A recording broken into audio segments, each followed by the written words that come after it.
Sabbath to you all. I'd like to greet you and welcome to the study of present truth. Today, the present truth is about one of the signs of the coming of Christ. As we saw, it was one of the signs of the children of Israel and entering Canaan. There was a lot of apostasy at the border before they entered. Now, our apostasy of the hour is this transgression of the sin of the law of the seventh commandment. That's our topic. The seventh commandment being transgressed is one of the biggest signs of the coming of Christ. What does the seventh commandment say? It says, "Thou shalt not commit adultery." How many people are obeying that law? And how many people are not obeying that law? Do you see the ratio between those obeying the law and those not obeying that law? So it's one of the signs of the coming of Christ. It cannot only be the sign of the coming of Christ coming from the world only, but also it's one of the Christian signs. Most Christians are involved in it. We want to study and see from the basics how marriage was instituted in the Garden of Eden. We are going to have a series of these studies so we can understand and hallow the name of God, worship Him with our bodies, which are clean, the bodies that are a temple of the Holy Spirit. How we should make it is how we are going to be saved and stay in the kingdom, stay in heaven, stay in the new heaven and earth without the pollution of our souls. So we are going to start from a book which is AH, which AH says it's an abbreviation from Adventist Home. So we want to see the institution of the marriage first. And as we start on that paragraph, let's read from where it says. The seventh commandment. He referred them to the blessed days of Eden when God pronounced all things very good. Right. I always tell you that whatever God says, it is good. It is good. You are yet to prove it is good. He said, it was not good for Adam to be left alone without a wife. But it is good for Adam to marry, to have a wife. That's why he created Eve. He created Eve because that was the right standard. That was the right standard for men to stay with his wife. So this is what God said. It is good in the Garden of Eden. So now let's read and see and finish that paragraph. Yeah. He referred them to the blessed days of Eden when God pronounced all things very good. Yeah. Then marriage and the Sabbath had their origin, twin institutions for the glory of God in the benefit of humanity. If you are a Sabbath keeper, but still transgress on the seventh commandment, there is no way you say you can keep the Sabbath without this law. This law, these are the twins. These are the two laws which were given, which were blessed, Adam and Eve. They were blessed, one by resting on the Sabbath. On the very first week of life, they rested on the Sabbath together with God. It's there in Genesis chapter 2, verse 1, if you can read on yourself. On your own. So you see, this was a blessing to Adam, to rest on Sabbath. And the other blessing which he was given was to have marriage. So marriage is originally on the first week of life as a blessing to the two who had been created. So we see those are the two blessings on the first week of life. Now let's hear more. Let's hear. Then As the Creator joined the hands of the holy pair in wedlock, Right. saying, A man shall leave his father and his mother, and shall cleave unto his wife, and they shall be one. Right. He enunciated the law of marriage for all the children of Adam to the close of time. To the close of time, we see people marrying. It was started by God himself. He was the magistrate. He was the magistrate who made sure these two are joined together. He is the one who started that job and handed it over to the powers that be to join people in marriage. It was Adam and Eve. He did that. So he also did that blessing, gave it throughout the children of Adam, throughout the whole universe until the end. They should have that as a blessing. Now, let's hear more. Let's hear. That which the Eternal Father himself had pronounced good was the law of highest blessing and development for man. Right. The law of highest blessing is what he termed, it is good now for men to marry. And he had to do that, make sure these two are joined together because it is good. It is good. That's why when we go to another verse in Malachi chapter 2, verse 15, when he created Adam and Eve, the first one he created was the man, which was Adam. So we are told by Malachi, the prophet Malachi, when it's in chapter 2, verse 15. Listen to there's a question there. Because he gave this law to all the descendants of Adam throughout to the end today. This is the law our father Adam was given by God. But let's hear from Malachi chapter 2, verse 15. What does it say? There's a question there. Right? 2, verse 15. Verse 15, yeah. So there is a question which has been given through inspiration to the prophet Malachi upon what God did when he created Adam. Now, let's hear.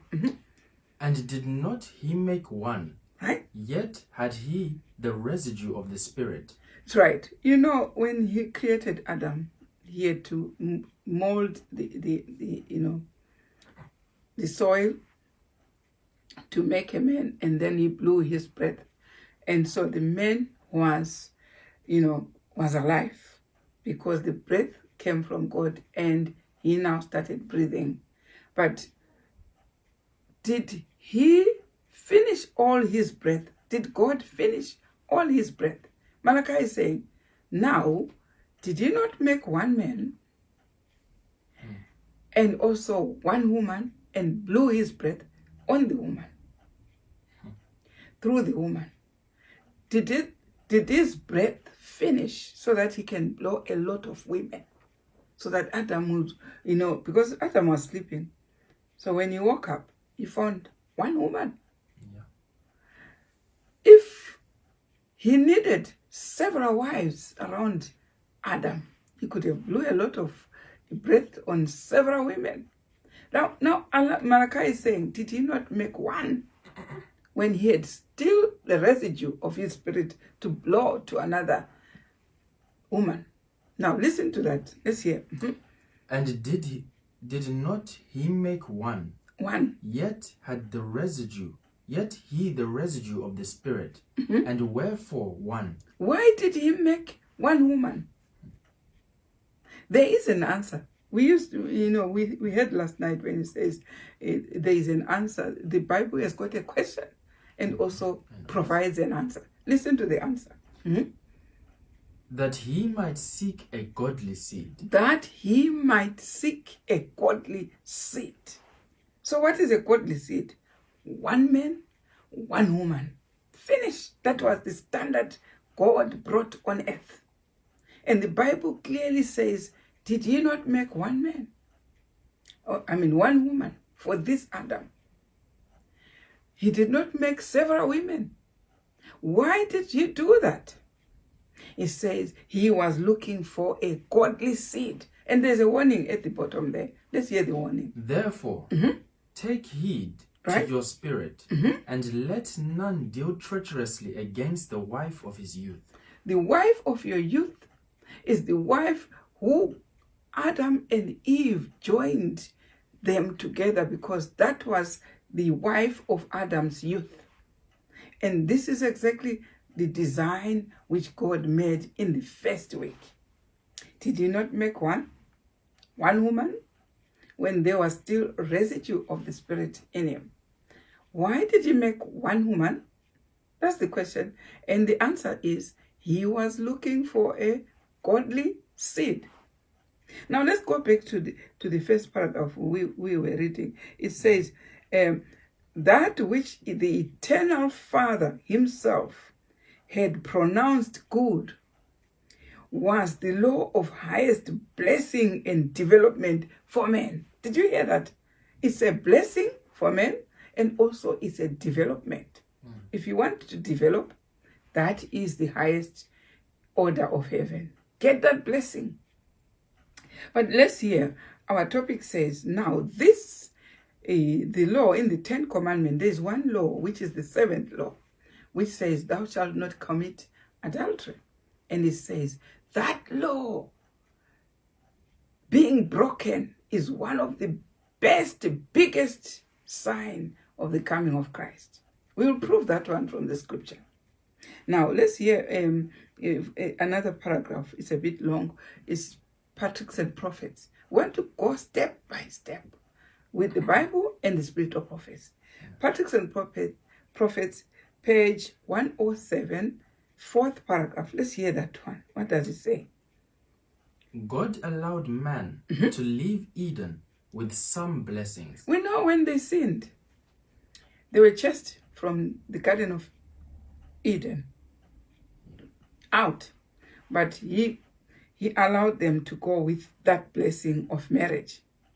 And he also allowed them to go with the blessing of the Sabbath. Those two blessings, they went out with them from the Garden of Eden. But let's hear more.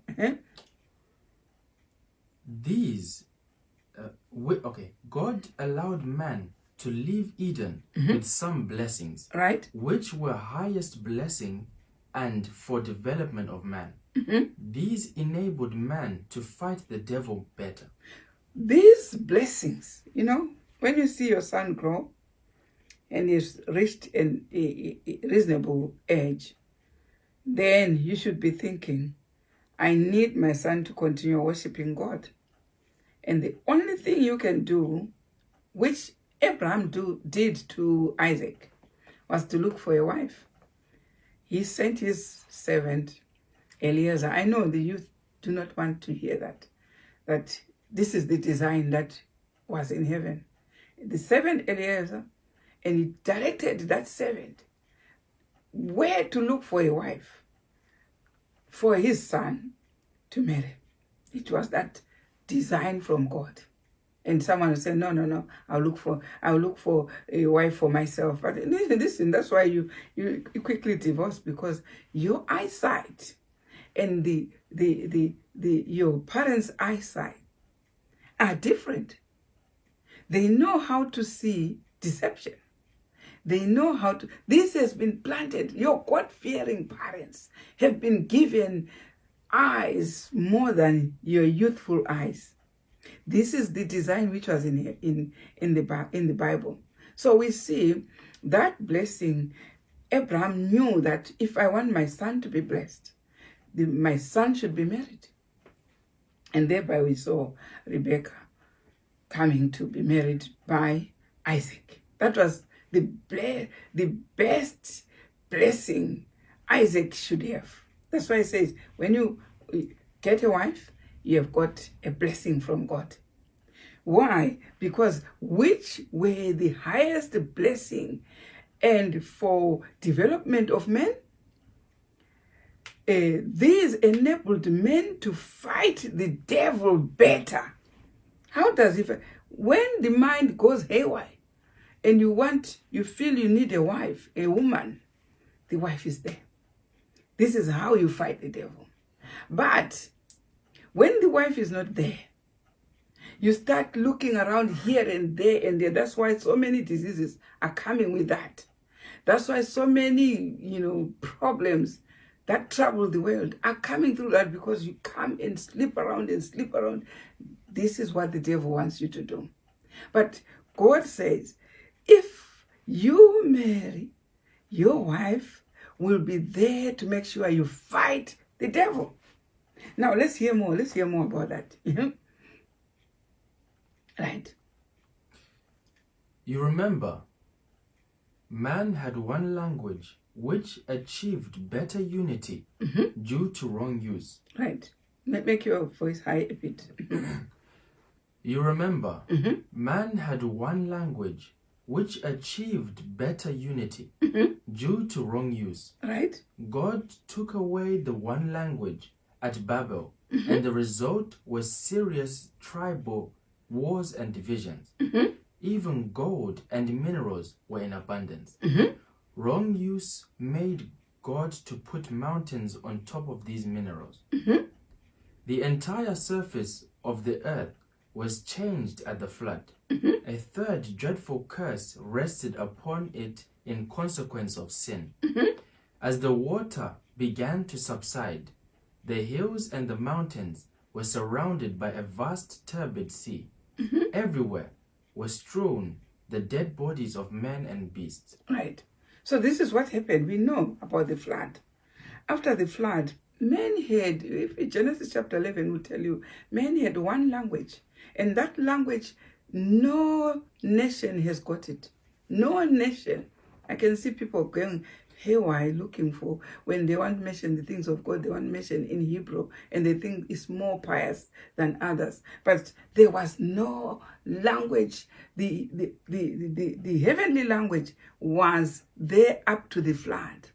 After the flood, when they built the Tower of Babel, God had to curse that project of the Tower of Babel by confounding them with several languages. So people settled in different countries according to languages. Why did God do that? We will understand. Let's go to the next paragraph, paragraph 4. The Lord. The Lord would not permit these to remain to decompense and pollute the air. Therefore, he made of the earth a vast burial ground, a violent wind which was caused to blow for the purpose of drying up the waters, moved them with great force, in some instances even carrying away the tops of mountains, and heaping up trees, rocks, and earth above the bodies of the dead. So the people were destroyed by the flood. We are told this history. Why did God destroy the people in the time of Noah? The worst sin was the one of transgressing the 7th commandment. They transgressed it seriously, like it is in this day and age. Now, here it says, after he had destroyed the earth, the bodies were all lying everywhere, and he had to do that to, to decompose and to remove this decomposition and the pollution of the air. It remained after the flood had finished. But let's hear more. By the same means, listen. By the same means, the silver and gold, the choice wood and precious stones, which had enriched and adorned the world before the flood, and which the inhabitants had idolized, were concealed from the sight and search of men. The violent action of the waters, piling earth and rocks upon these treasures, and in some cases even forming mountains above them. You see, imagine if it was our age, and the whole universe has been destroyed. Only, 8 people left in the ark. What do you think would be destroyed? All these phones, the gadgets, all the silver and gold, everything that we thought we possessed will all be gone. Even the people themselves are gone. This is the state of the earth that we are being told by Patriarchs and Prophets, page 107, fourth paragraph. Right, let's go to the next one. God saw that the more he enriched and prospered sinful men, the more they would corrupt their ways before him. What is causing all this corruption around the world? Because God has enriched people, and the people, once they are enriched, they forget all about the law of God. Even if they know the previous generation was destroyed by the flood, they don't care. They just don't care. But our God is still there.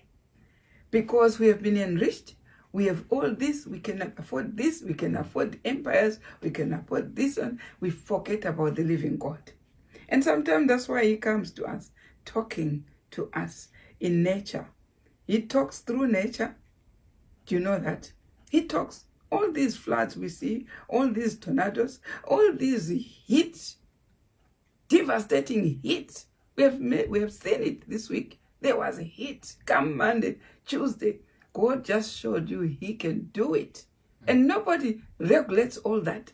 We can only have a weather forecast and everything, but it's God who regulates nature.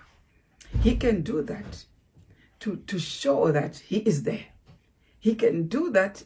So we are supposed not to forget our God and his commandments, because he has shown he can do that. He can close the whole earth with coronavirus. The whole earth. Nobody goes to work. It happened. He can talk in different manner of ways. He speaks in disasters. He speaks through nations, and nations fighting nations. He speaks. He can do all those things. That's God. Sometimes when we go haywire and forget him, he comes in nature to so that he reminds us he's still there. And we are supposed to go back to him when we have forgotten him like that. We have to go back to his law and keep his law. But the most transgressed law is the law of the seventh commandment, adultery. Because people have been enriched, they now feel free to sleep around. Nobody can question. They feel free even when they are married. They feel free to even leave their wives and going for, concubines and this and that. This is one of the signs of the coming of Christ. Do we get that one? No, so let's hear. It says, God saw that the more he enriched, read that paragraph. Yeah? God saw that the more he enriched and prospered sinful men, the more they would corrupt their ways before him. The treasures that should have led them to glorify the beautiful giver had been worshipped, while God had been dishonored and despised. Is it true? But people tend to worship what God has benefited them with. Yeah? You are given a good job. You are given, you go to school, you have a degree, a PhD, a master's, whatever. Then you forget about God. You start worshiping what you are. I am so and so. I've got no time for that. I've got no time to go to church. I've got no time this and that. This is the tendency of the people. They do forget God and start worshiping what God has benefited them with. He benefits people with riches. Yeah, millionaire, billionaire. You can't even talk about God. You forget about God. This is what happens when God benefits people. People tend to forget God. But that's how this sin also creeps into our lives and our homes. This is the reason why we have so much cry over adultery. Adultery is committed like just drinking a cup of tea and a cake. And people don't mind that they are transgressing the law of God. This is the sign of the coming of Christ. But let's hear more. Go to Patriarchs and Prophets, page 62.2. Let's hear now. Now, even the Garden of Eden itself remained on earth a blessing. The Garden of Eden remained upon the earth long after man had become an outcast from its pleasant parts. Mhm. The fallen race were long permitted to gaze upon the home of innocence, their entrance barred only by the watching angels at the cherubim-guarded gate of paradise. Right? The divine glory was revealed. Hither came Adam and his sons to worship God. Here they renewed their vows of obedience to that law, the transgression of which had banished them from Eden. It was the law of going against God that sent them out of the Garden of Eden. They transgressed the law of God. They were told not to eat the forbidden tree, and this is one of the law which is under the 10 Commandments, which is what? Thou shalt have no other God before me. So they listened to the serpent instead of listening to what God had said, do not touch this tree. So it was the 10 Commandments that they transgressed. And we see even when they were out, they still continued to come and marvel at the gate of the Garden of Eden. It remained there at their time. But we are going step by step with history and seeing what is the cause of this sin which creeps in as a sign of the coming of Christ. Let's go to Patriarchs and Prophets, page 62.2 there. When the tide of iniquity overspread the world, and the wickedness of men determined their destruction by a flood of waters, the hand that had planted Eden withdrew it from the earth. But in the final restitution, when there shall be a new heaven and a new earth, it is to be restored, more gloriously adorned than at the beginning. So God had to withdraw the Garden of Eden. Why? Because of the transgression of the law.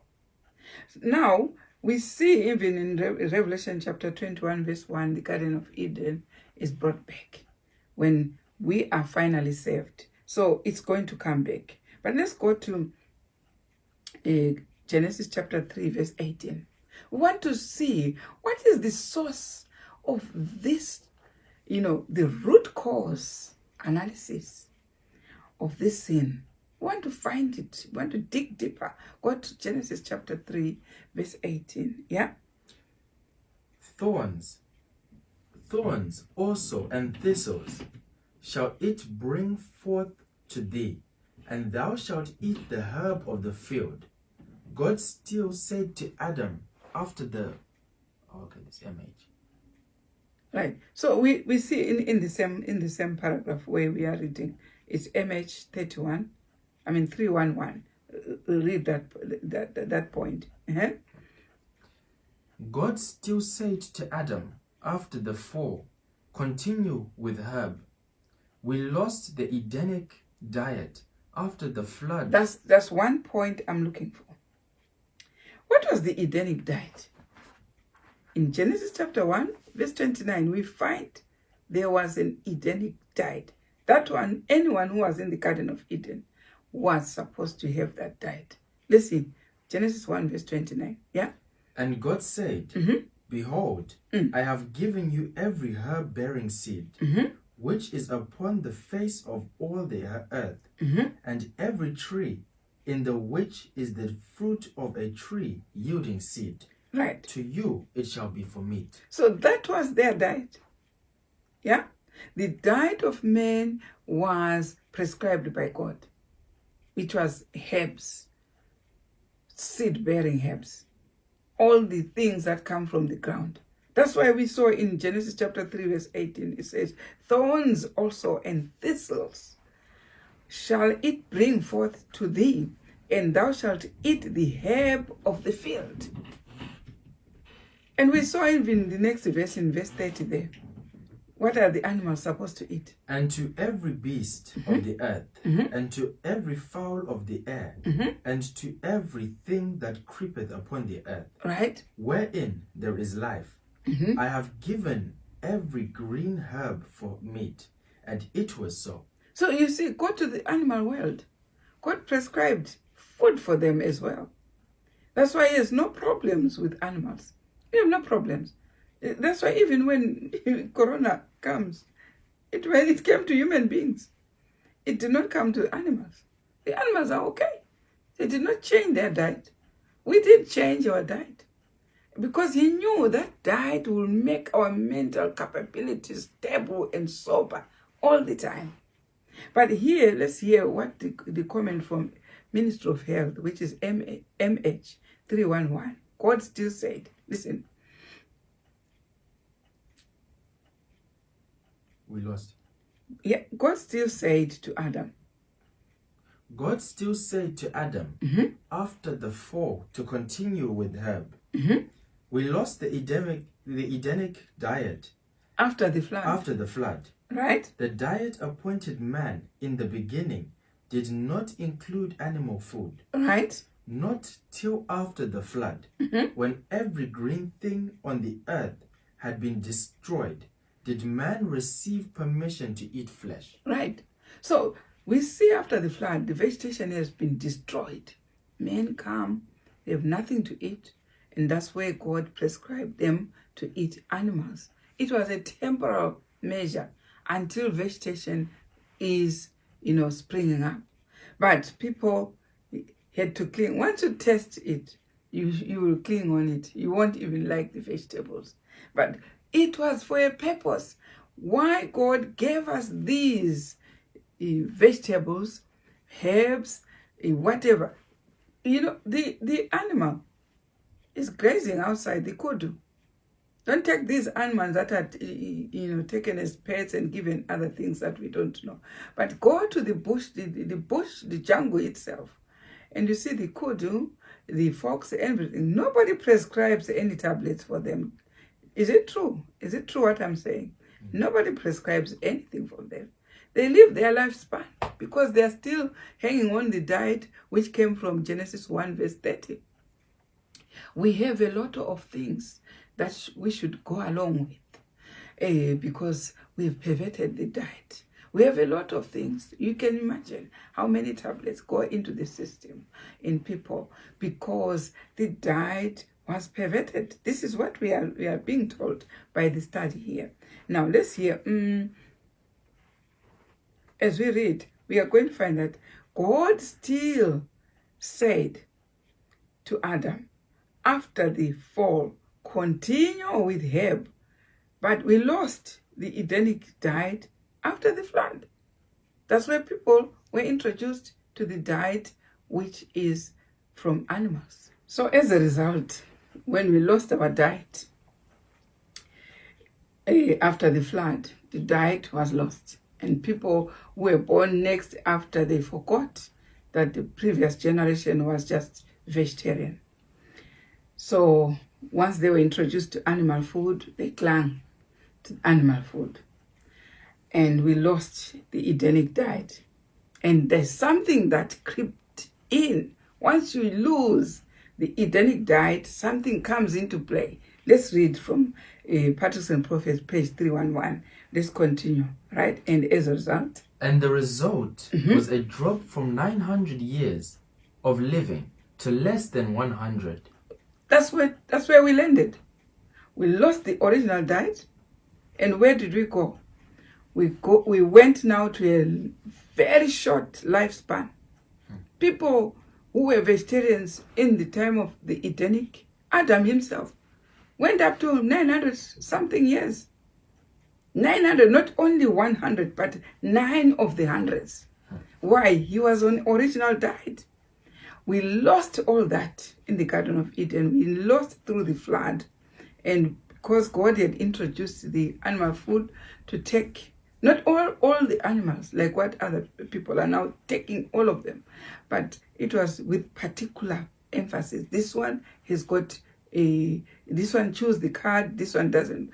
God had to prescribe which types of animal. And he did not even want the animal, eaten together with their blood. We have to wash all the blood off so that you remain with no blood, no fat, and only. But that's when it has got no blood, no fat. It was not, as nice as it is the one that we eat, which has blood and fat. That's what we enjoy from the meat. So people now started to eat this with blood and fat. And then God reduced our lifespan from 900 to less than 100. Some barely go even. We have in Job, it says that a man can live 70 years, healthy life. But it says after 70 years, you may live, but it will be full of troubles. Troubles, because that's where more diseases creep in, or more chronic conditions creep in, after 70. And you'll be so blessed and fortunate if you go beyond 70 without any tablet, any condition, nothing. You call yourself blessed. And we have people who hardly, who just go beyond the age of 100, who the world should know they've gone past the 100 mark. And, some receive cards to congratulate them. Some receive so many, parties to congratulate, because it's hardly a mark to pass through. It was because we lost the Edenic diet. And everything that we eat after that, after the flood, is causing a lot of impact. One, in our lifespan. Two, in our happiness. So we are seeing that people were living 900 years from the time of Adam. But we are being told by patriarchs and prophets that now it was reduced from 900 to 100 years. We will see why. Read on, let's see, almost 10 times. Almost 10 times. Mm-hmm. In our time, it's almost 11 times. Mm-hmm. People at 70 will be ascending a step battle for life on almost every aspect of the body. You can agree with me that indeed God saw everything that He had created was good, and even good for man. Yeah. Right. On all these blessings, there are two that God have not removed from man. Mm-hmm. For even He doesn't, that will mean the extinction of the human race, mm-hmm. where the Sabbath involves His calendar. Of Genesis 1 verse 14 to 16. So you see, we lost the lifespan, which was 900 from our parents Adam and Eve, because we went away from God's blessing after Eden. And after the flood, we changed the blessing of the diet. And now it says it's hardly beyond 70, we are struggling. We can't even reach 100. And yet those people reached 900. So our lifespan is so reduced to nothing. So there's some even dying with 10 years or 20 years or 30 years, 40 years. They just inherit diseases that are meant to stay with the animals, because we changed the diet.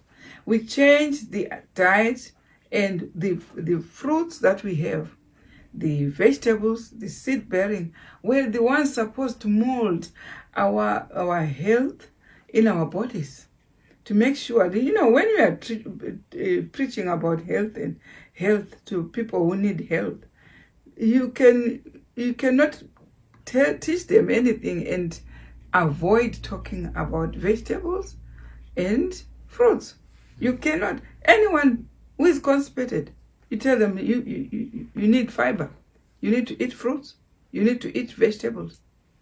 We hardly educate them and say, go and find animal flesh and get your cure. But we go to those results that God had given us in Genesis 1 verse 29. That's where we go when we see that our health has been disturbed. We send people there. Why not stay there?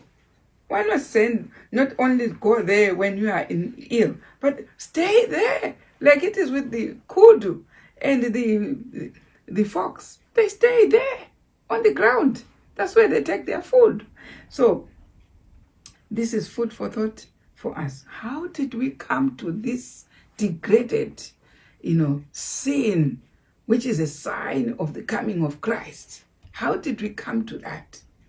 This is why we are starting this education as a series, that we're going to go with it step by step. We're not going to rush. We're not going to rush it. We want to go with it step by step. Peradventure, one soul can be saved. But here, let's hear.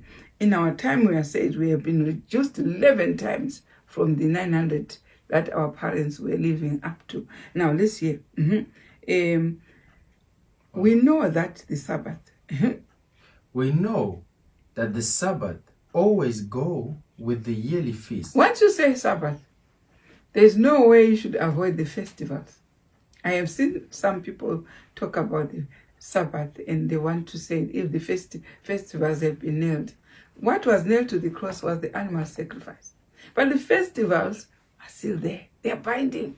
That's why they were being kept by Adam. That's why they were kept by Abraham, by all the people, the saints in the Bible. They had these statutes or the festivals. Why? Because the diagnosis, the keeping of them was contributing to their living more life. Let's see here. I want to go to Deuteronomy chapter 6 and see whether the statutes were to prolong life so that we live a long lifespan.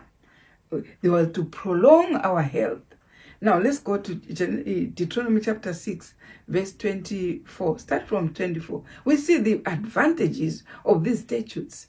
Why, when we keep them, not only the Sabbath or Saturday only, but the Sabbaths in the statutes, in the festivals, they were to give us something. Listen to that, verse 24. And the Lord commanded us to do all these statutes, right? To fear the Lord our God. Do you see? For our good always. For our good always. What is that good? For our blessings always. So when you are keeping the new moon, the Passover, the Feast of Tabernacle, the Pentecost, the Day of Atonement, all this is for our good always, to be blessed by God, so that we are prolonged our life. But let's hear the Bible to say it. He might preserve us alive. It's to preserve. How does it preserve us alive? By us living long life, by fighting all these diseases, fighting all these illnesses that creep in, because the diet is a statute. It's a statute already. Diet is a statute. So when we are in the original diet, we get that prolonged life as a blessing, protection from these things that creep in to disturb our life. So the Bible itself is saying it is there to protect us. The festivals are there to protect us for our good always, that we may be preserved alive. You see what was prolonging their lives. Now read on. Let's hear. That he might preserve us alive. Right. As it is at this day. At this day. That's why it is in present tense. So this is the other reason why God will give his people the statutes, the festivals, for them to keep with their Sabbaths. These will prolong life. Right. And let's go back to the paragraph where you're reading Patriarchs and Prophets, page 311. It says, Again the people were reminded of the sacred obligation of the Sabbath. Right. The first thing that he says, remember, that is reminding the people, is the Sabbath. What else is he reminding? Yearly feasts were appointed, at which all the men of the nation were to assemble before the Lord. Why? This will prolong their life. It's not only keeping the Sabbath that will prolong your life. It's also keeping the yearly feasts. that were appointed. That's what Sister White is saying in Patriarchs and Prophets, page 311. This is what will prolong your life, to enjoy worshiping God together with Him. God will miss us when we die and we don't find Him in the festivals, because that's why He says in another topic in where Sister White says, come and meet Jesus. Come to the holy gatherings and meet Jesus. So if He comes to another holy gathering and find you are now dead, He will miss us. He will make us make sure we live our lifespan while we are worshiping Him at the right appointed time. This is another means that God had placed in the Garden of Eden for them to continue. They kept the Sabbath together with Him. They kept the festivals together with Him. They continued. And even Abraham, when he was chosen, he kept his charge. He kept these statutes to prolong his life. He kept the Sabbath to prolong his life. Now, yearly feasts were appointed, at which all the men of the nation were to assemble before the Lord, bringing Him their offerings of gratitude and the first fruits of His bounties. Now, what was this? It was to give to God the glory back for giving them all these bounties of harvest. And that prolonged their life. Now, the object, listen to that. The object of all these regulations was stated. The object is clear, brethren. What was it? Listen. They proceeded from no exercise of mere arbitrary sovereignty. All were given for the good of Israel. All these festivals and the Sabbaths were given for the good of men. For men to live long life, for men to have their lives prolonged, to have health and happiness as they stay worshiping God. This is the object. And what else? The Lord said, Ye shall be holy unto me. God wanted to preserve them a holy nation. What made them holy? That's why in Deuteronomy chapter 6, verse 24, it says, this is how you fear God. This is what makes you righteous, in verse 25. These were the things that were given to them to maintain a person holy unto the Lord. Now, let's go to the next paragraph there, and it says, yearly feast, and the yearly feast go with the season. Let's go to Leviticus chapter 23, verse 4. Verse 4. These are the feasts of the Lord, even holy convocations, which ye shall proclaim in their seasons. And the seasons. Right. The seasons, they go with the moon. With the seasons go with the moon, the stars, and the sun. Is it true? Let's go to Genesis chapter 1, verse 4. Verse 14, you know these verses. But let's see.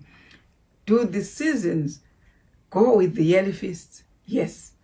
Do the yearly feasts go with the moon, the stars, and the sun? Now, let's go to Genesis 1, verse 14. And God said, Let there be lights in the firmament of heaven, to divide the day from the night. Right. And let them be for signs. 1. And for seasons. 2. And for days. 3. And for years. So the stars in heaven, the sun, moon, and stars, they are for season? Yes. How do we know this is winter? It's because we are now away from the sun. Yeah. Is it? How do you know this is the end of the month? Because of the moon. The new moon will show you the beginning of the month. How do you know this is the year? It's because of the sun and the moon. They are the ones that regulate the calendar of heaven. Now here, these feasts are to be kept according to the season. So they are regulated by these stars. Regulated by the sun, regulated by the moon, which shows us when this feast is accepted by God. when this feast is coming to us as a blessing. That's why the life should be prolonged by this. You understand? But let's hear more in verse 16. Verse 16. Mm-hmm. And God made two great lights, Mm-hmm.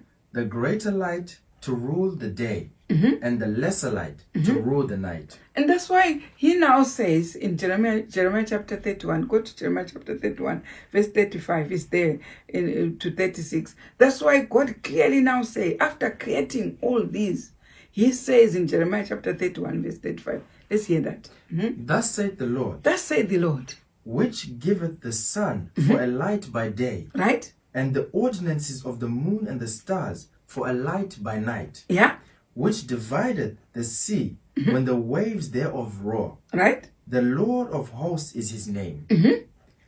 If those ordinances depart from before me, saith the Lord, then the seed of Israel also shall cease from being a nation If before the me moon, forever. the sun, And the the stars depart from our practice, then we no longer God's people. That's what he says. What verse is that? Verse 34, 35. Right, 35. So it says, if these ordinances, but how do they remain part of our religious life? By the festivals. The festivals are kept according to the seasons. And what regulates that is the sun, the moon, and stars. If these ordinances, the new moon is regulated by the moon, the moon. If these ordinances depart from our lifestyle, then we're no longer God's people. It's clear from that one. We no longer, because God did not remove these ordinances, the sun, moon, the blessings should continue with us so that the life is prolonged. Right? Let's go to Daniel chapter 11, verse 31. And arms shall stand on his part, Right? and they shall pollute the sanctuary of strength. So now you understand why the devil came to inspire the beast in the dark ages to tamper with the times, the festivals, and the Sabbaths. Yeah, it says so in Daniel 7, verse 25. It says, he shall now tamper with the festivals. He shall tamper with the religious laws. Because what did he want? He wanted these ordinances, as Jeremiah chapter 31 it says, if they cease to be part of our life, then we are no longer called God's children anymore. The seed of Israel will depart. So the devil knew how to fight God, remove these ordinances. How does he remove them?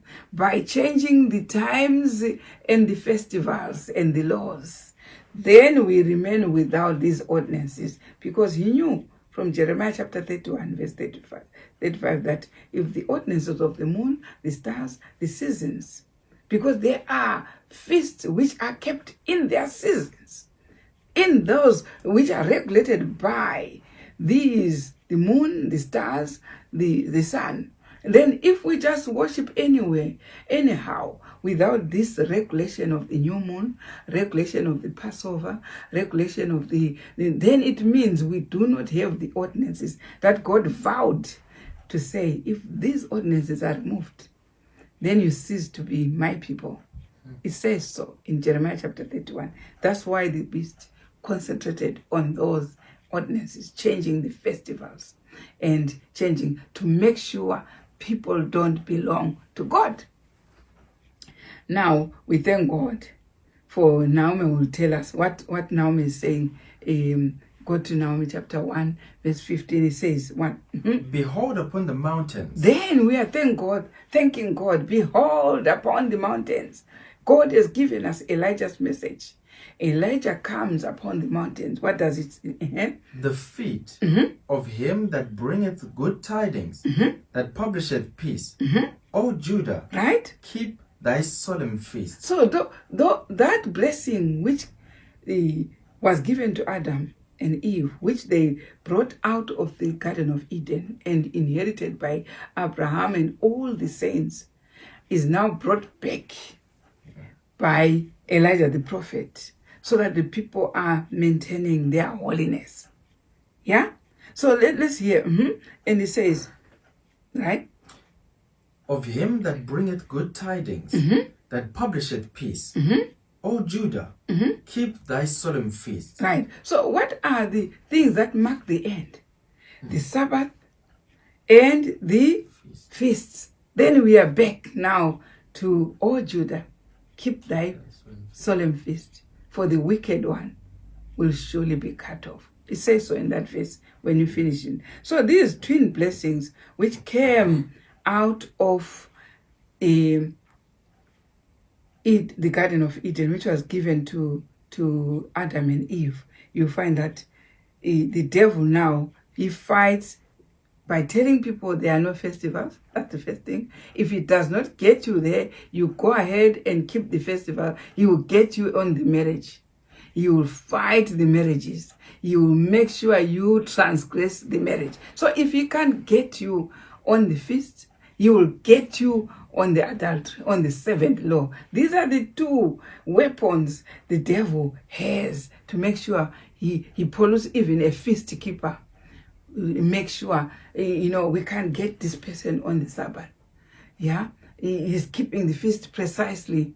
Now he will make sure he goes on the seventh law to make sure the feast keeper also does not make it. But how? That's what we are studying. We are going to study that and understand that. Let's go down to TSB 210, third paragraph. Right? If you go to this instead, to TSB 210, third paragraph.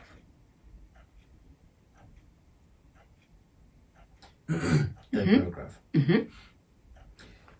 The Lord does not revise the laws of his government. Right? The laws which control his subjects, both in this world and in the heavenly universe. It says the Lord does not revise the laws of his government. There are some people who think when he says do not commit adultery, now God, I think now he will hear me. He will hear me because this is the reason why I'm doing it, because this is it. No, he will never revise his laws. You will never have a second edition of the Ten Commandments or a third edition or a fourth.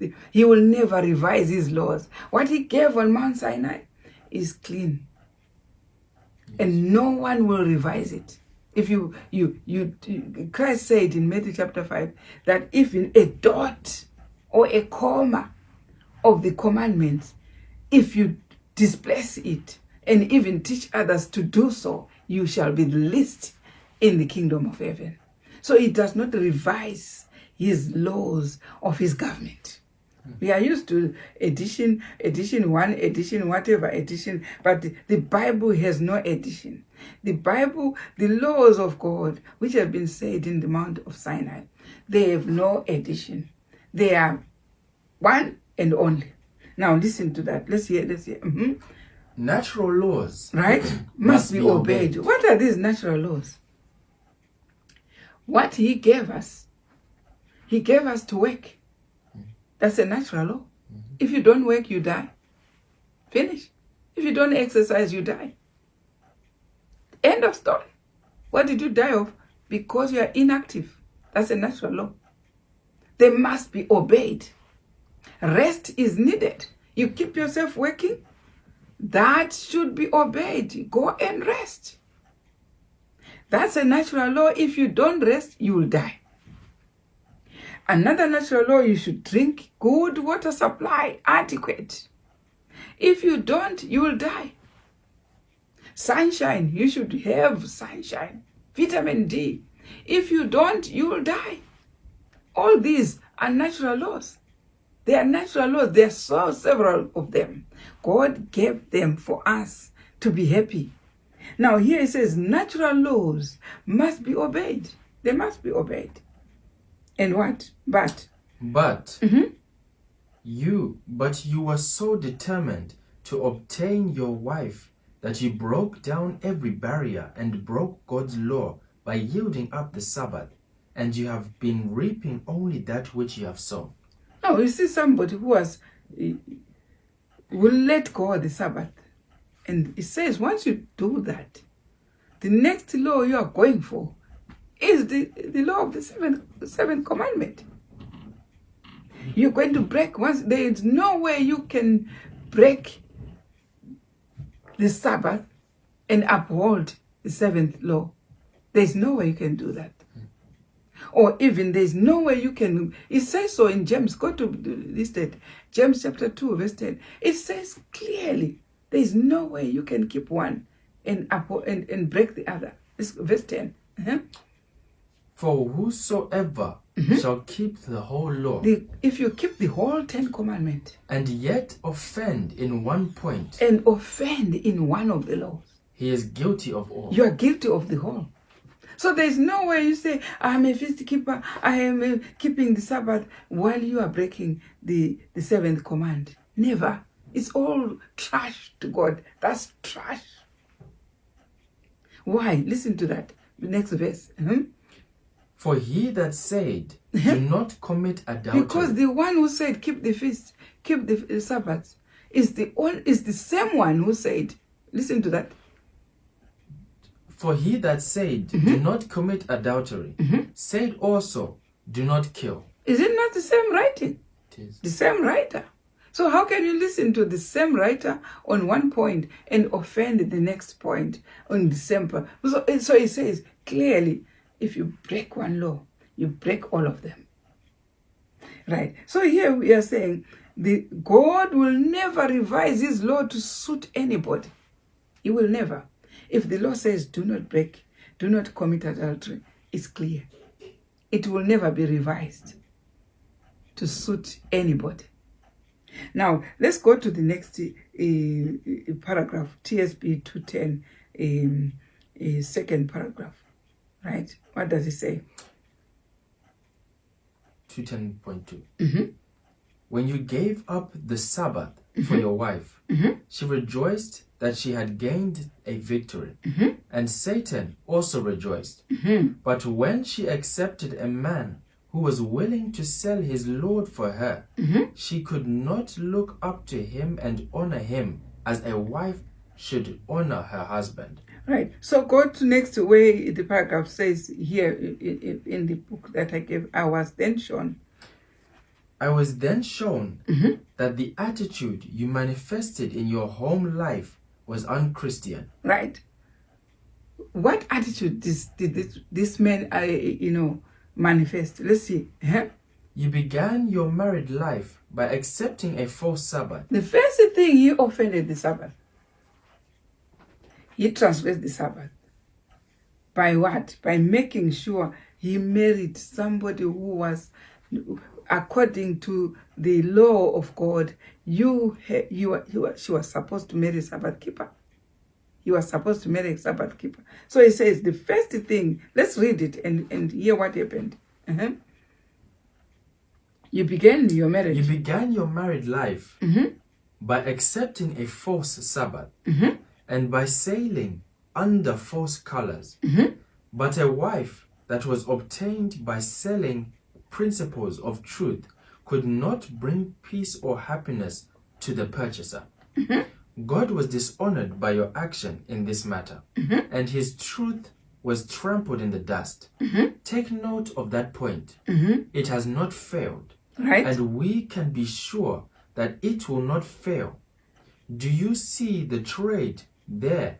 Seventh commandment and Sabbath traded, hoping to get happiness. Inspiration says you will reap the results when you gave up the Sabbath for your wife. She rejoiced that she had gained a victory, and Satan also rejoiced. But when she accepted a man who was willing to sell his Lord for her, she could not look up to him and honor him as a wife should honor her husband.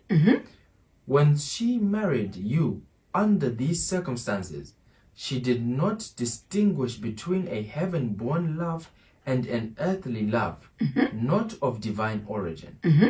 A man who will sacrifice his love for his heavenly Father for a wife will also sell his wife for another woman. This quality of love is base. It is of this earth and will never bear the test of trial. How many have ventured into this, have gone their way to make sure they offend God? God puts all his principles and he says, when you want to maintain those principles, marry somebody who has those principles. How many have gone out and said, this principle is stopping me marrying the wife I want? And he says, your wife knew exactly that you have, sold your principles and you sold your God for her. And this is why now when you want to believe, it's terrible. It's very terrible because the wife won't listen. You understand? But here we are talking of the Sabbath and the seventh law. That they are so related together as twins. And because of that, that's why we have to study why the two sins, the breaking of the Sabbath and also the breaking of the seventh law, should be incorporated into a sign of the last. So now, as basically we have seen what was created by God, what was good. And let's start now to see what God expects of us, starting with ministers and also the laity. So, if we have a background of why God created marriage and also why God created the Sabbath and the law, that he wanted a pure person, somebody who serves him in his holiness. And so let's see then, what are our duties as pertaining maintaining this holiness? We are going to read from TSP, page 82.1, where it says duties and obligations of ministers, starting with ministers. If the ministers are holy, the people will be holy. So what are the duties and obligations of ministers first? The Jewish priests were required to be in person, all that was symmetrical and well proportioned, that they might reflect a great truth. This is what they were required. All that may be symmetrical and proportionate, so that they can serve God. Let's see the standard which God wanted from those who served him. Let's hear. Be ye clean, that bear the vessels of the Lord. The first requirement, he needed people to be clean. But we want to see where the cleanness is. The Lord required not only a well-proportioned mind and symmetrical body of the Jews' ministry in the holy office, but he required also pure and uncorrupted minds. What is this purity he was looking for? Not only the way you look, that is symmetrical, proportional, somebody who, who God approves to work for him, not only physical, but the mind should also be clean, pure and clean. This is what God called a worker in his time. Now let's hear.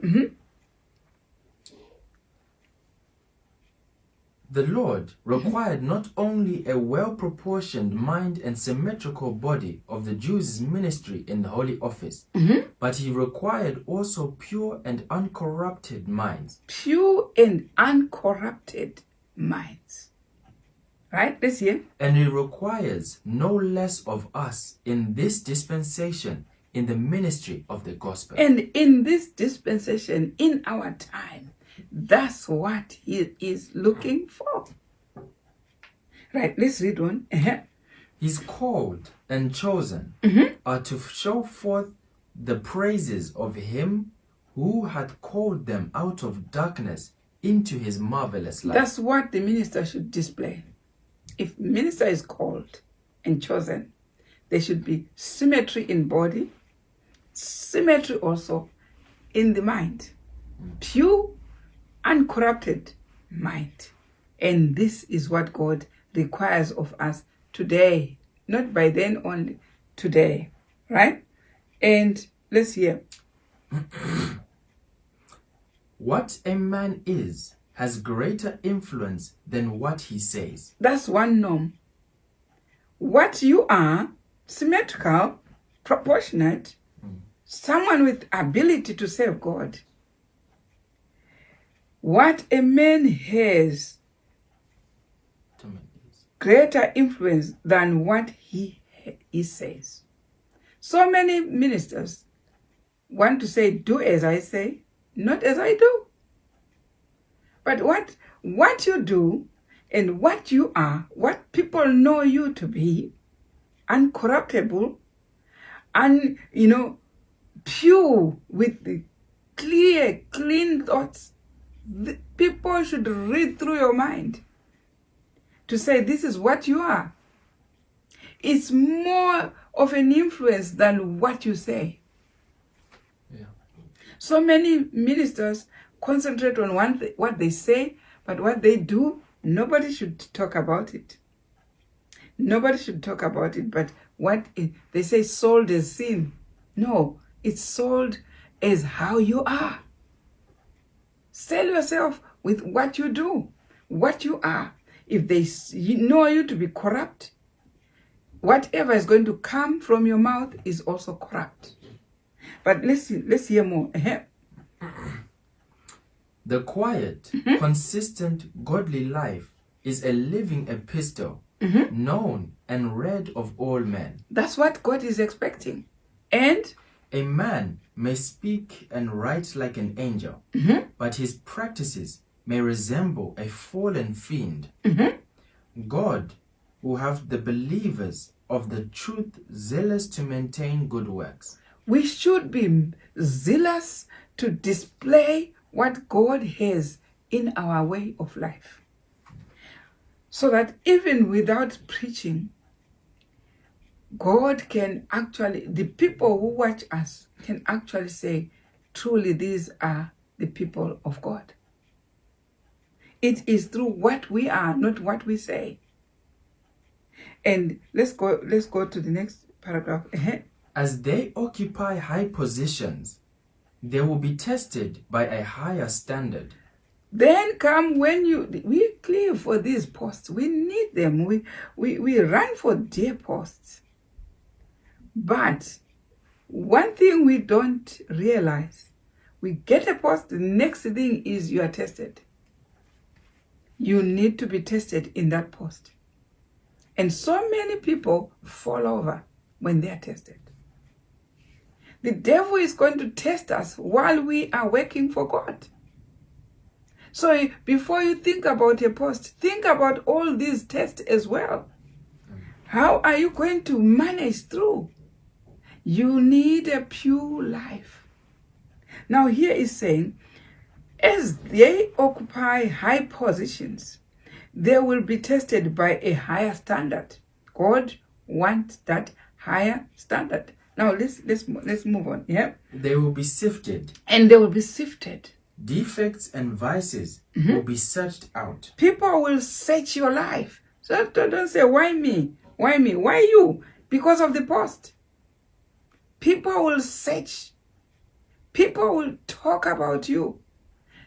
People will check whether you are right or not. They will search your life when you want the post to work for God. They will do that. And because you set yourself high, they have that right to search and see whether you mean it. I work for God. I preach almost every Sabbath. And I don't mind people to search me. They do search me. And it's according to the word. If you search me properly, according to the word, I will salute and say, okay, there I should change. There, as long as it is supported by the word. But people will search you. What are they going to test you of? Of the 10 commandments and the festival, all will be used as a test on your character. Now listen to that. They will be sifted, and defects and vices will be searched out. Right? For if such exist, they will be developed in words and deportment. The words that you speak and your deportment will prove some of these searches. They will prove where you are coming from. Your words, your actions. Before we see your actions, we will hear from your words. Here it says, the words and deportment will all show people that this person is so jocular. And the jokes, they are all leading to one area. Something is wrong with that person. Yeah. Now listen to that. True character. True character is not something shaped from without. True character does not come from other people. It comes from you. Or put on. You don't wear a true character. You don't, some people think of buying expensive wearing like this and walking pious, and that. That's not the evidence of true character. It comes from what is in your brain. Now let's hear more. True character is not something shaped from without or put on, but it is something radiating from within you. So you can have that marvelous dress, marvelous suit, walk piously and, embroider yourself with anything that proves you are a minister. But true character does not come from what you are wearing. What you are wearing actually has nothing to do with what you are thinking of. That's why you find ministers who are working for God, and then next you hear they've fallen over, because the character was not coming from what we see. It was coming from the brain. This one, TSB 82.2. If true goodness. If true goodness, purity, meekness, lowliness, and equity are dwelling in the heart, that fact will be reflected in the character, and such a character is full of power. Right. If there is a crisis and there is a meeting, you will hear those who are corrupt will be exposed, and those who are not corrupt will stand for the right. A dodgy minister want to please people. Something is wrong. When there's something wrong, call a spade by its name. Then it proves your purity is from within. Now, next paragraph there. The officers who were sent to take Jesus reported that never man spake like this man. You remember when they were sent to catch Jesus? Instead, they listened to him speaking. They came back saying, never man spake like him. They heard what he said and proved what his mind was like. Yeah. And here it says, But the reason of this was that never man lived like this man. For if he had not so lived, he could not so have spoken. Right. They knew if he had not lived a pure life, he would not have uttered what he uttered. So from what we utter will come what we are. We display how we live from what we utter. If we did not utter, if we utter something which is weird, that will display our weird life. If we utter something pure, that will display our pure life. And when somebody has broken a law, you say, okay, what about this one? What shall we do? Those people who also break the same law will be quiet. While those people who dread sin will come up clear and say, no, this is wrong. Now let's hear more. His words bore with them a convincing power because they came from a heart pure, holy, burdened with the love and sympathy. You see why God wants us to be pure? Because whatever we do defile our spirit, defile the words we speak, defile whatever we do for God is all defiled because we have a corrupted spirit. And here, 83.1 TSB. How rejoiced are those who hate God's law, to find spot and stain of character in one who stands in defense of that law. Right.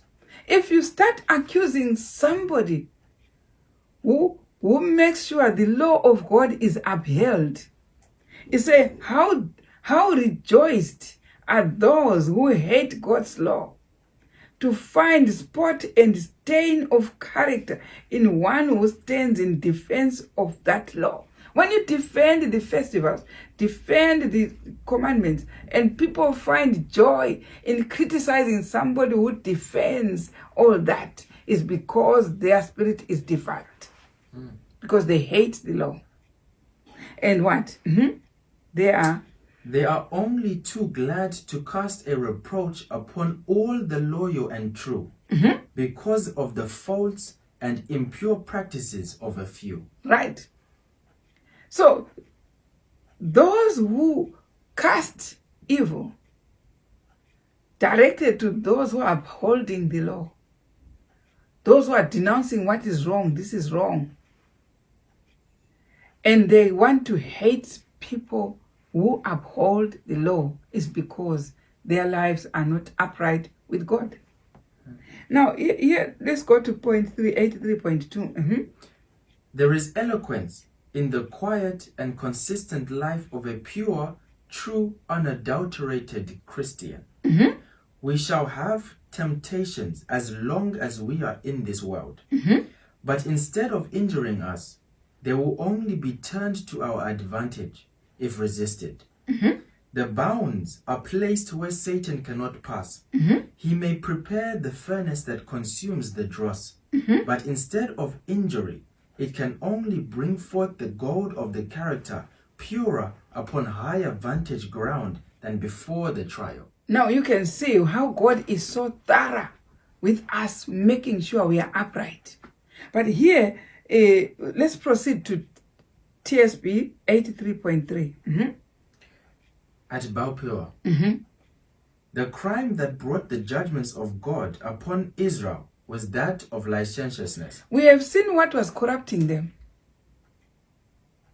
The breaking of the seventh law. Adultery is what caused, it says, the crime that brought the judgment of God upon Israel was that of licentiousness. Now let's hear more. The forwardness of women to entrap souls did not end at Baupur.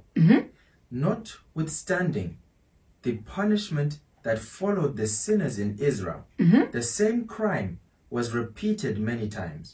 Satan was most active in seeking to make Israel's overthrow complete. This is the game that the devil works when a people come up to keep the law of God. He knows he cannot make you trample on the Sabbath. He knows he cannot make you trample on the festivals. He grabs the opportunity for those who can give heed to licentiousness. And they start breaking the seventh commandment.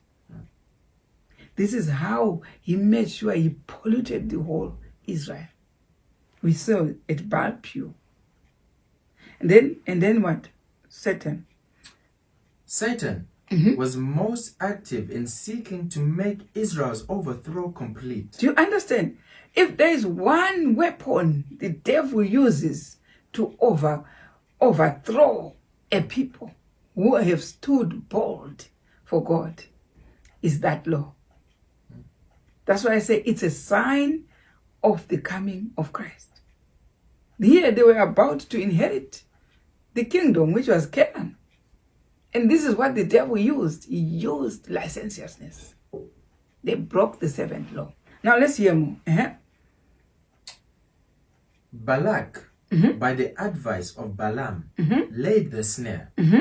Israel would have bravely met their enemies in battle and resisted them and come off conquerors.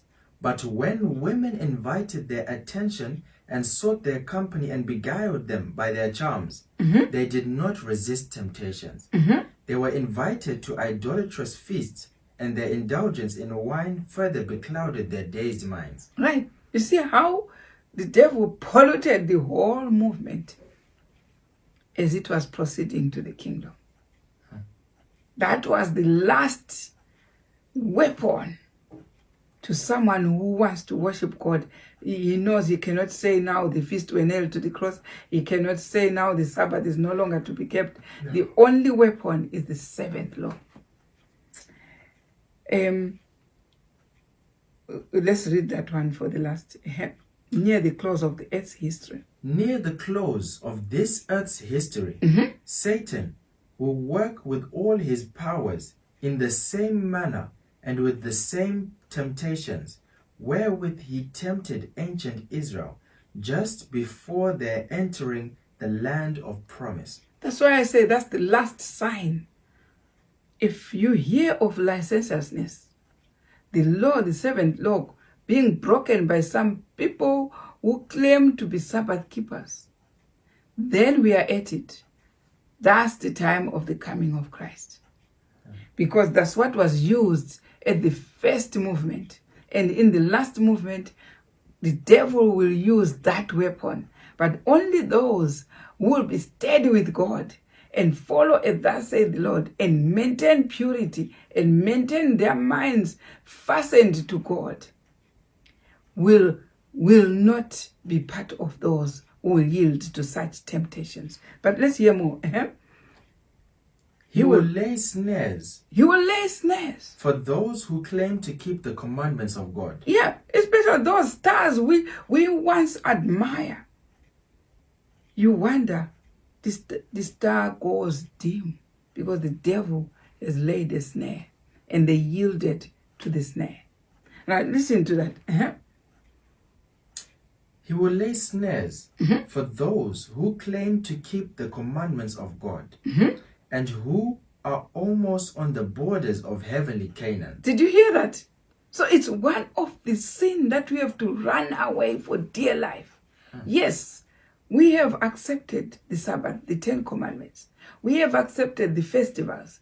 But what about that weapon which the devil is laying as snare in our lives? We have to hold fast to God so that no one is held by these snares, because it has been promised and it will be fulfilled. Now let's hear. He will use his powers to their utmost in order to entrap souls and to take God's professed people upon their weakest points. That's the weakest point. That is, he has got the last weapon for those who want to run for salvation. Their last weapon is the snare of committing adultery. And listen to that.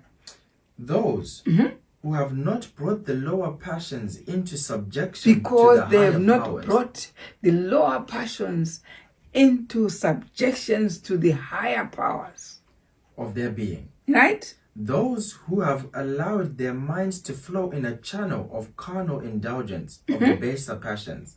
Satan is determined to destroy with his temptations, to pollute their souls with licentiousness. Right. Especially those who loved such sins before they were part of God's team. The devil knows them. He will run after them to make sure that becomes a snare.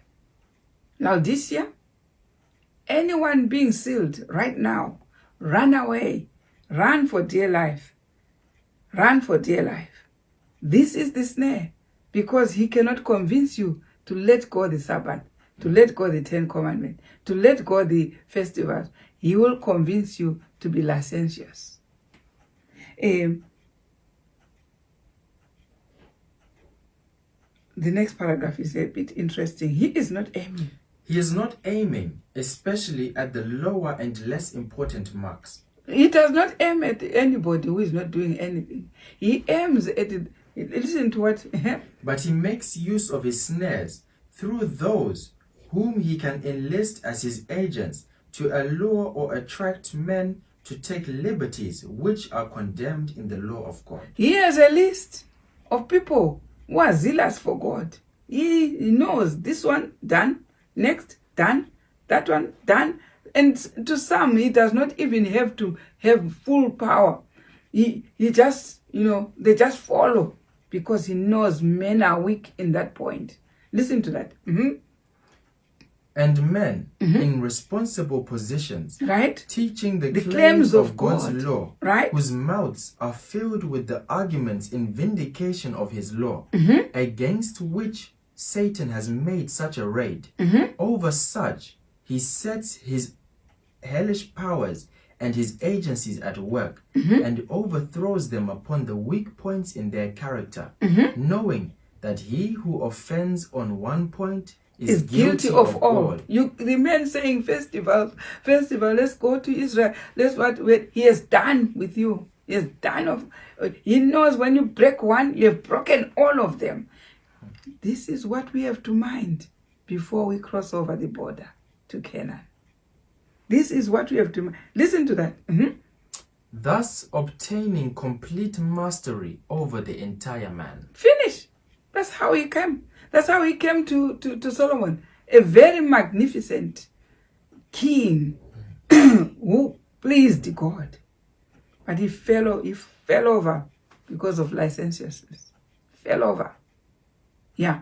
So those who he says he aims at who? Those who and men of responsible positions, teaching the claims of God's law, whose mouths are filled with arguments. That when you open your mouth, everybody say, no, don't argue. This one is well read. These are the people he's targeting. Whose mouths are filled with arguments in vindication of his law, against which Satan has made such a raid. Over such he sets his hellish powers on people like that. Yeah, you are zealous for the law of God. Yes, well done. But you still have to check. You're going to be tried by the devil to make sure your spirit is polluted. Whatever you start preaching after you have been licentious, it does not carry weight. He knows you are no longer working for God. Yeah? Point 4, the very same. The very same Satan is now working to the very same end, to weaken and destroy the people who claim to be keeping the commandments of God, as they are just on the borders of the heavenly Canaan. Satan knows it is his time. He has but little time left now in which to work, and he will work with tremendous power to ensnare the people of God upon their weak points of character. Right. He's working tireless. But he's not working to any common member who is just there keeping the feast. He wants those who are forefront, preaching the law of God, making sure they could jump to make sure you keep the law. They could do anything. They could even beat you up to make sure you keep the law. He aims at those ones. Make sure he ensnares them to break the 7th commandment. And that's it. You are done. And it is now the duty of God's commandment-keeping people to watch and pray, to search the scriptures diligently, to hide the word of God in the heart, lest they sin against him in idolatrous thoughts and debasing practices. When you do such licentiousness, where are your thoughts? They are already corrupted. You can't work for God. He makes sure he corrupts your thoughts. That's it. And then he says, and debasing practices. And thus the church of God become demoralized, like the fallen churches who prophecy represents as being filled with every unclean and hateful bird. That's how it is polluted to become a Babylon, a spool of every hellish spirit coming from the devil. It's because he succeeds to pollute the men that are working for God. We have to flee such practice. Make sure there are two laws that will make sure you are done. Trampling the Sabbath and trampling the seventh law. These are the weapons of the devil. And here, let's go. A theoretical knowledge of the truth is essential, but the knowledge of the greatest truth will not save us. You can know everything. You can know all the spiritual prophecy volumes. You can know all the Bible. You can know all the festivals. You can even keep them. You can do everything. That's a knowledge. And it won't save you. Listen to that. But the knowledge of the greatest truth will not save us. It does not save. Our knowledge must be practical. Those who are not going to be saved, check the record. Most of them will know the truth, will know it, we have been preaching about it. But why? Because they do not put the truth they practice into practical life. The truth they preach into practical life. This is what God is looking for. It does not get pleased with theory. Theory is just theory. The devil knows a lot of theory. But what lacks with the devil is the practical side. So many preachers have got that theory. But the practice is what God is looking for, to make sure their bodies are maintained in the holiness that God is looking for. Not a theory of knowledge, of knowing that it's supposed to be kept, the feast is supposed to be kept from 8 days a week, and this is the new moon every month, and you even preach to others. And that is not going to save you. What will save you is the practice. Put that knowledge into practice. Then you'll be saved. Now, and what? Our knowledge must be practical. Right? God's people must not only know his will, but they must practice it. Many will be purged out from the numbers of those who know the truth. Yes. Because they are not sanctified. We are reaching the end. Many will know this truth. Many will know even the festival, who keep even them, the festivals, will be sifted out. Why? Because it was not in the brain. Whatever they were practicing, they were very good at preaching. They were very good in telling others about this law. But the law did not reign into their lives. They were paged out. Now listen to that. The truth must be brought into their hearts, sanctifying and cleansing them from all earthliness and sensuality in the most private life. The soul, temple, must be cleansed. Every secret act is as if it were in the presence of God and holy angels, as all things are open before God, and from him nothing can be hid. How foolish we may think if we practice something secret and in front of people want to, pretend that all is well. Yes, we can do so and win with people, but not win with God. Because God knows every secret. God knows whether you are genuine or not. God knows and knows that whatever you are preaching, you are practicing it. And these are the people who are going to be saved, who practice what they preach. This is what is going to save us. Keep our bodies clean. Teach people the precepts, the principles of God while we are doing them. There is no other message so influential if you are practicing what you preach. May God bless us as we ponder to walk into this journey to Canaan.